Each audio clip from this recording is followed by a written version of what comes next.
pukul 13 waktu Indonesia Barat. Radio Republik Indonesia Palembang dengan Warta Berita. Ribuan penari menunjukkan kemampuannya dari berbagai kalangan usia, anak-anak hingga usia tua pada Indonesia menari di Mall PTC Palembang. Pelestarian wastra bukan hanya menjaga budaya, tetapi juga bisa menggerakkan ekonomi masyarakat.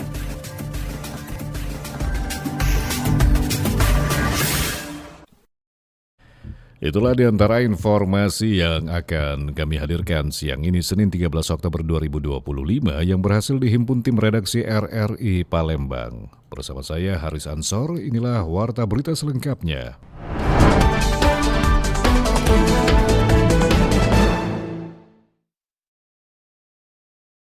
Baik pendengar, sebanyak 17 karya budaya asal Sumatera Selatan ditetapkan sebagai warisan budaya tak benda Indonesia atau WBTB tahun 2025 oleh Kementerian Kebudayaan Republik Indonesia.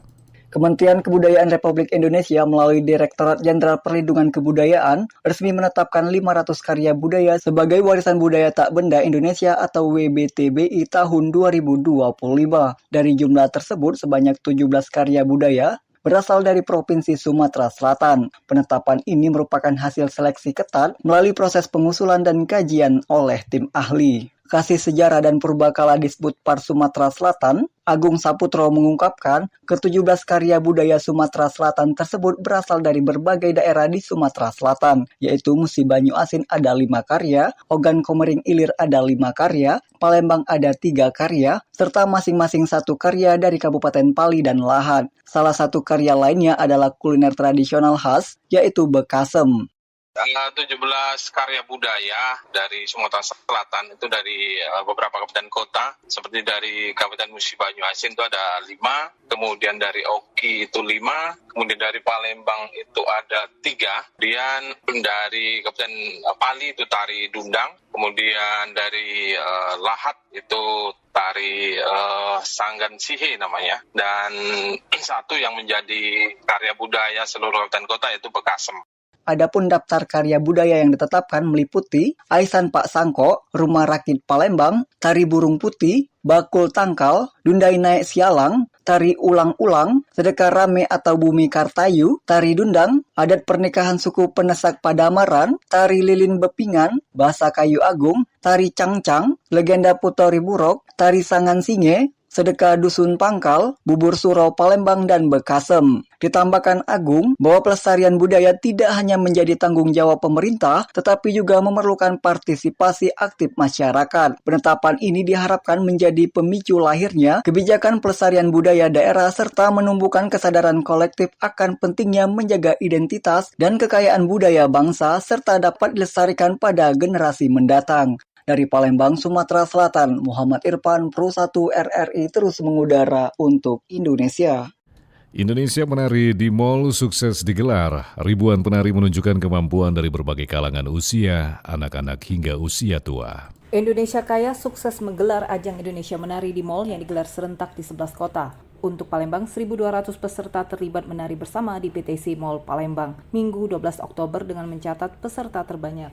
Berbagai kalangan usia ikut menari, semua bersatu dalam gerak yang sama merayakan keberagaman budaya Indonesia, dari usia anak-anak hingga usia tua. Salah seorang penari usia 8 tahun asal SD Muhammadiyah Palembang, Deviza mengungkapkan, rasa senang yang luar biasa dapat ikut menjadi peserta Indonesia Menari di Mall bersama kelompok tarinya yang berjumlah 5 orang. Senang banget karena dapat banyak teman videonya. Deviza kelas berapa? Kelas 3. Kelas 3 ya, SD? Muhammadiyah. Sementara itu, Indah Kumari Haki, usia 48 tahun mengaku penyelenggaraan Indonesia Menari sangat luar biasa digelar dari anak-anak sanggar tari, komunitas kampus hingga pekerja muda menari bersama. Menurut Indah, yang tergabung dalam Sanggar Tari Ana Kumari, keikutsertaan dalam Indonesia Menari di Mall selain menyalurkan bakat juga mendukung pelestarian tari tradisional. Pertama saya dari Sanggar Ana Kumari, termasuk sanggar tertua di Kota Palembang. Jadi saya sangat mengapresiasi sekali ada acara ini. Jadi kenapa kita ikut? Karena kita ingin meramaikan, mensukseskan. Walaupun kita sudah berumur, termasuk alumni penari, tapi kita pengen memberi semangat pada anak-anak agar jangan patah semangat, tetap semangat gitu. Jadi acaranya luar biasa. Nama kita tim Sanggar Ana Kumari. Koreografer sekaligus Ketua Umum Atraksi Indonesia menjadi juri untuk Kota Palembang, Reza Muhammad mengungkapkan antusiasme di Palembang sangat luar biasa. Indonesia Menari tahun ini hadir dengan koreografi karya Batara Safiregadi Dewandoro yang menggabungkan gerak tangan khas berbagai daerah di Nusantara. Tarian itu diiringi medley 8 lagu daerah yang diaransemen ulang secara modern oleh Alfie Ray, menciptakan nuansa etnik yang segar dan penuh semangat muda. RRI Palembang, Nova Ariana melaporkan terus mengudara untuk Indonesia. Pendengar, kantor wilayah Kementerian Agama Sumatera Selatan terus menggencarkan sosialisasi literasi sadar halal bagi pelaku usaha mikro kecil dan menengah atau UMKM di Sumatera Selatan. Upaya ini dilakukan untuk mempercepat pemahaman dan kepatuhan terhadap kewajiban sertifikasi halal yang akan berlaku penuh pada 2026. Sekretaris Satgas Halal Sumsel, Yauza Effendi mengatakan, sertifikat halal kini menjadi kebutuhan mendesak bagi produsen maupun konsumen, terutama menjelang batas waktu penyesuaian label halal pada Oktober 2024. Yauza menilai sosialisasi ini menjadi momentum penting untuk mendorong kesadaran akan pentingnya produk halal, khususnya di kalangan pelaku UMKM.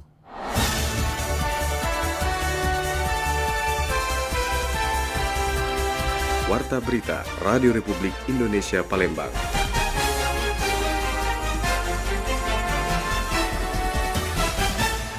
Ketua Dekranasda Sumatera Selatan Febrita Lustia Hermanderu mengatakan pelestarian wastra bukan hanya menjaga budaya, tapi juga menggerakkan ekonomi masyarakat. Wastra atau kain tradisional khas Sumatera Selatan kini mulai menghadapi ancaman kepunahan. Kain lawas yang syarat makna budaya tersebut semakin jarang digunakan di daerah asalnya, padahal di luar negeri justru sering ditemukan. Sumatera Selatan dikenal kaya akan wastra dengan corak dan motif khas dari setiap kabupaten dan kota. Keindahan kain tradisional ini mencerminkan nilai-nilai budaya dan sejarah leluhur masyarakat setempat. Namun seiring perkembangan zaman, minat masyarakat untuk mengenakan kain tradisional mulai menurun. Salah satu contohnya adalah kain songkit unggah dari Ogan Komering Ulu yang kini jarang digunakan masyarakat. Padahal kain tersebut bukan sekedar tenunan melainkan simbol identitas dan kebanggaan daerah. Banyak pihak khawatir jika tidak segera dilestarikan, warisan budaya tersebut bisa benar-benar hilang. Ketua Dekranasda Sumatera Selatan, Febrita Lustiana Hermanderu mengatakan, pelestarian wastra bukan hanya menjaga budaya tetapi juga bisa menggerakkan ekonomi masyarakat. Ia berharap masyarakat kembali menggunakan kain tradisional dalam berbagai kesempatan, baik untuk acara adat maupun kegiatan sehari-hari. Itu kami dapat dari museum di Belanda. Berdasarkan foto, kami buat tenun ulang. Jadi akhirnya setelah tenun ulang, kami berikan kepada Dekranasda Kabupaten Oku untuk diperbanyak kembali agar mereka juga memakai. Tetapi yang lain juga harus mengangkat kain-kain lawas yang ada agar tidak punah maksud saya. Sementara itu, PLT Kepala Dinas Kebudayaan dan Pariwisata Sumatera Selatan, Panji Cahyanto, mengatakan pemerintah berencana mendaftarkan sejumlah kain lawas sebagai warisan budaya tak benda. Bisa kerajinan jahitan satu kain itu akan tumbuh yang bisa memberikan pengaruh positif untuk ekonomi rakyat. Jadi nanti Pak Gubernur hari Jumat pakai asal Sumsel, kemudian Tony Bu Febri dengan saya melonceng batik Sumsel kayak ini, batik Sumsel. Melalui promosi pameran, dan peluncuran kembali kain khas daerah, Sumatera Selatan berharap wastra tradisional dapat kembali dikenal luas dan menjadi kebanggaan bersama. Lamsihar Siltonga melaporkan.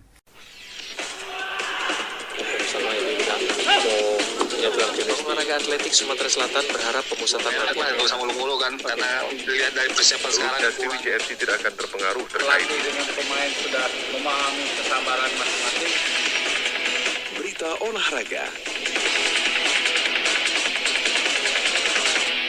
Kita beralih untuk informasi dari dunia olahraga pendengar. Sumsel United berhasil mengalahkan Perseka Tegal 2-0 pada laga kendang yang berlangsung di Stadion Gelora Sriwijaya Jakabaring kemarin. Hasil ini mendongkrak peringkat Laskar juara ke posisi kedua pada tangga klasemen sementara. Sumsel United kembali meraih hasil positif usai mengandaskan perlawanan Perseka Tegal dengan skor 2-0 pada laga pekan kelima kompetisi Pegadaian Championship 2025-2026 di Stadion Gelora Sriwijaya Jakabaring Palembang petang kemarin. 2 gol kemenangan Sumsel United atas Perseka Tegal masing-masing dicetak oleh Juninho Cabral di menit 82 dan Yales Putra Gagarin pada menit 90+4. Pelatih Sumsel United Neil Maizar pun mengucapkan rasa syukur atas kemenangan yang berhasil diraih anak-anak asuhannya.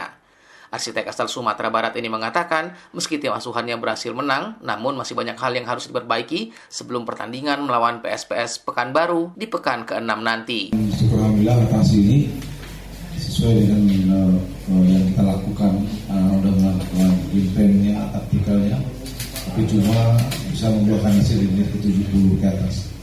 Ini saya hargai perjuangan mereka tanpa lelah dan dapat 3 poin, dan saya bangga sama mereka sampai hari ini.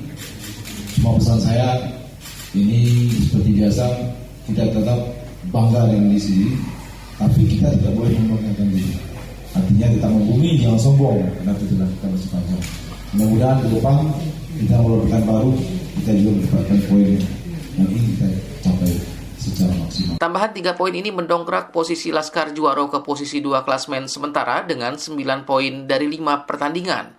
Selisih 2 poin dari Garuda Yaksa FC yang berada di puncak klasmen wilayah Barat dengan torehan 11 poin dari 5 laga. Sedangkan bagi Perseka Tegal, kekalahan ini membuat posisi mereka turun ke posisi 8 klasmen sementara dengan raihan 5 poin dari 5 laga. Rian Apridani melaporkan.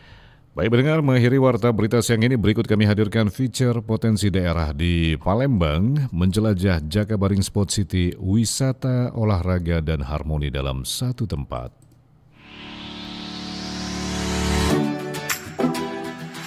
Pendengar dan pemirsa RRI Net, Palembang memiliki destinasi wisata modern yang menyatu dengan olahraga, edukasi, dan budaya. Namanya Jakabaring Sport City atau JSC. Berlokasi di Jalan Gubernur Haji Abastari, Kecamatan Jakabaring, kawasan ini dulunya dirancang sebagai pusat olahraga bertaraf internasional. Kini, JSC berkembang menjadi ruang publik dan tujuan wisata favorit warga dan wisatawan. Dengan luas sekitar 360 hektar, JSC menawarkan berbagai fasilitas, di antaranya stadion, danau, taman bermain, rumah ibadah 6 agama, hingga area kuliner. Pengunjung dapat datang sendiri bersama teman, keluarga, bahkan pasangan. Begitu memasuki kawasan, mata langsung tertuju ke Stadion Gelora Sriwijaya. Dibangun tahun 2002 dan diresmikan pada 2004, stadion ini jadi saksi berbagai event olahraga besar, termasuk PON 2004, SEA Games 2011, hingga Asian Games 2018. Hari-hari biasa, terutama akhir pekan, area sekitar stadion ramai dengan aktivitas warga, mulai dari jogging, bersepeda, hingga senam pagi rutin dilakukan di kawasan yang luas dan nyaman ini. Seperti yang diungkapkan 2 pengunjung, Tiara dan Aldi berikut ini. Ya, kesannya sih kalau kita masuk ke dalam stadion gitu ya, tempatnya bagus, nyaman, dan bersih juga ya. Karena kan aku juga sebagai suka jogging juga di tempat asal gitu, jadi setelah menemukan tempat jogging yang nyaman gini senang sih gitu aja. Ya karena kan di sini jadinya kami tuh nggak terganggu khusus buat olahraga yang mau lari atau mungkin olahraga cuma sekedar jumping dan lain sebagainya, karena di sini bukan cuma 1 tumpuk 2 tumpuk tapi banyak yang ngelakuin juga, jadi sangat-sangat nyaman. Jadi harapannya ke depan mungkin semoga ada varian baru lah buat kami yang olahraga ataupun sport.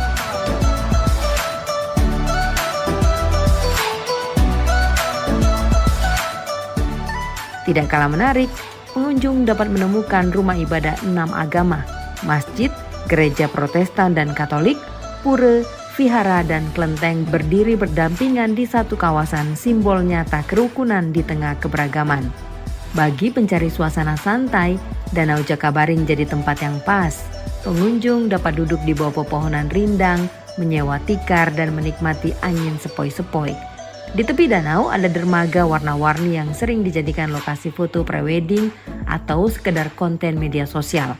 Soal makanan, deretan pedagang lokal menawarkan aneka kuliner dengan harga terjangkau. JSC bukan cuma menarik tapi juga ramah di kantong. Masuk ke kawasan JSC sangat terjangkau, tiket hanya Rp2.000 per orang, sepeda motor Rp5.000 dan mobil Rp10.000. Penumpang dalam kendaraan dikenakan tambahan Rp2.000 per orang, termasuk sopir. Dengan semua fasilitas dan pengalaman yang ditawarkan, Jakabaring Sport City jadi pilihan wisata keluarga yang lengkap dan terjangkau. Mulai dari olahraga, edukasi, spiritual, hingga kuliner, semua ada di satu tempat.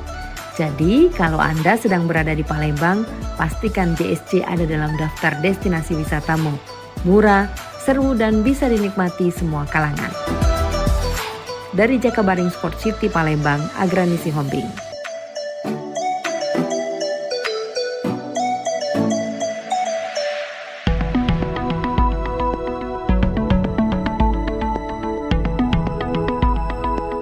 Informasi tadi mengakhiri warta berita siang ini produksi Radio Republik Indonesia Palembang. Informasi lainnya dapat Anda akses melalui website kami rri.co.id dan WhatsApp channel RRI Palembang. Anda juga bisa ikuti media sosial terverifikasi kami, Facebook, Instagram, TikTok, @RRI Palembang.